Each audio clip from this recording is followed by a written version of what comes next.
Most Fortnite players think getting better is just about grinding more games. Just queue up, fight everyone, and hope it eventually clicks. But if that actually worked, people wouldn't stay stuck for months making the same mistakes over and over without even realizing it.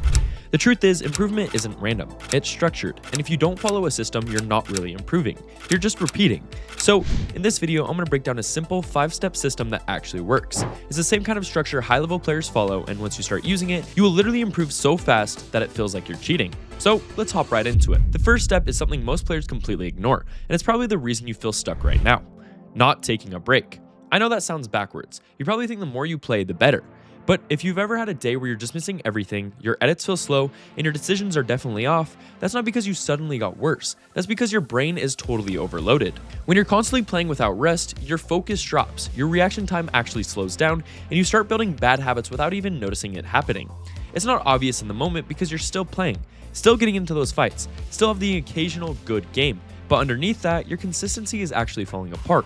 Your timing is getting worse, your confidence starts to fade in certain situations, and instead of thinking clearly, you start reacting emotionally. That's when you begin forcing plays, overcommitting to fights, or hesitating at the worst possible moments in the game.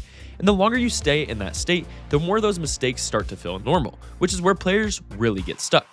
Taking a 1 to 3 day break completely resets that cycle and gives your brain time to actually process everything you've been doing wrong. Improvement doesn't only happen while you're playing, a huge part of it happens after you stop. When your mind is organizing patterns, reinforcing muscle memory, and filtering out what worked versus what didn't. For newer players, even just stepping away for a full day can make everything feel noticeably smoother when you come back. For more experienced players who are grinding a lot, taking 2 or even 3 days off can feel like hitting a reset button on your entire performance. The key is not disappearing for too long, because if you take a full week off, you risk losing that sharpness and feeling slow when you return. It's about finding that balance where you recover without going backwards. And what you do during your break matters just as much as the break itself. If you spend that time doing nothing but sitting around, you're not really resetting your mind in the right way. You want to step away from the pressure and do things that actually refresh you. That could be going outside, getting some kind of exercise, clearing your head, or even playing a completely different game where there's no competitive stress attached to it. The goal is to come back feeling focused and motivated instead of drained and tilted even more. And when you do come back, you'll notice it immediately. Your reactions will feel actually quicker, your aim will feel more controlled, and your decision making feels more natural instead of forced during those fights. That's because your brain finally had time to recover and organize everything you've been practicing over the last couple of months. Once you come back from that break, this is where most players make their first mistake. They instantly queue into games without preparing at all. And that leads perfectly into step 2, which is warming up properly. If you load into your first match of the day without warming up, you're basically playing below your actual skill level. Your hands aren't fully ready, your aim isn't consistent yet, and your reactions are slightly delayed, even if you don't consciously notice it. So when you lose fights in that state, it doesn't even reflect your real ability, which means you're not learning the right lessons from those losses. Instead of improving, you're just reinforcing inconsistent gameplay, and that's why a proper warm-up is one of the most important parts of your routine if you actually care about getting better. A real warm-up isn't just jumping into creative for a few minutes and doing random edits without thinking. It needs to have structure and purpose. You want to start with your basic mechanics, focusing on clean and controlled movement instead of speed. And if you guys want a full routine, I have another one on my channel. You want to spend around 10 to 15 minutes working on edits, builds, and simple sequences while making sure everything is precise, which is building a strong foundation for the rest of your session. If your edits are sloppy during your warm-up, they're going to be even worse when you're under pressure in real fights. So slowing things down and focusing on accuracy at the start actually leads to faster and more consistent mechanics once you're fully locked in. After that, you move into aim training, which is where a lot of players develop bad habits without realizing it. Instead of focusing on control, they try to flick as fast as possible, and they treat it like a competition against themselves. The problem with that is it builds inconsistency. What you want instead is smooth, repeatable accuracy. Whether you're using aim trainers or creative maps, the goal is to build control over your crosshair so that your shots become more reliable, not random. So tracking, controlled flicks, and maintaining steady aim under movement are all things that translate directly into real fights, but only if you practice them correctly.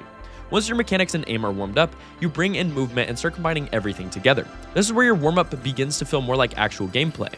Practice your strafing, your jumping, your resetting builds, and simulating real fight scenarios that will help you bridge the gap between isolated practice and real matches. Mechanics alone don't win fights. It's how you move, position yourself, and apply those mechanics under pressure that actually matters and gets you those wins. By the time you finish this part of your warm-up, you should feel fully in control of your gameplay instead of just going through the motions. The biggest mistake players make here is either skipping the warm-up entirely or spending way too long on it. If you skip it, you're setting yourself up to play worse than you should, but if you spend an hour in creative without ever transitioning into real matches, you're missing the entire point. The goal of warming up is to prepare you for actual games, not replace them.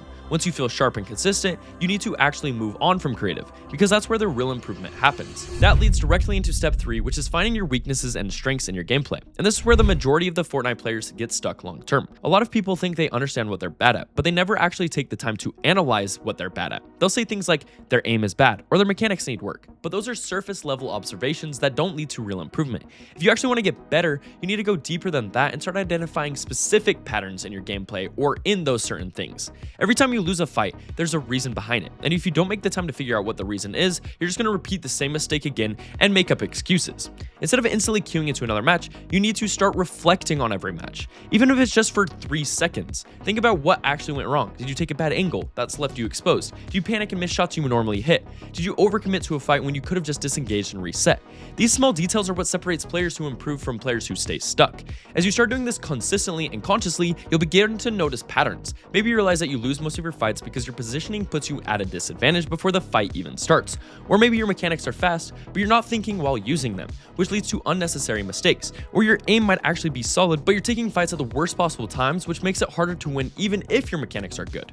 At the same time, understanding your strengths is just as important as fixing your weaknesses. If you're naturally good at something, you should be building your playstyle around it. If your tracking is strong, you want to create a situation where that gives you an advantage. If your builds are consistent, you should be controlling fights instead of reacting to your opponent. Improvement isn't just about fixing what's wrong. It's about maximizing what already works and combining it with targeted improvement in weaker areas. Once you have a clear understanding of both your strengths and your weaknesses, your entire approach to the game changes for forever. Your practice becomes more focused, your decisions become more intentional, and you stop playing on autopilot, which every one of you do sometime throughout the day. Every fight starts to feel like an opportunity to apply what you've been working on, and that's when real progress starts happening in your gameplay. That naturally leads into step 4, which is playing ranked properly.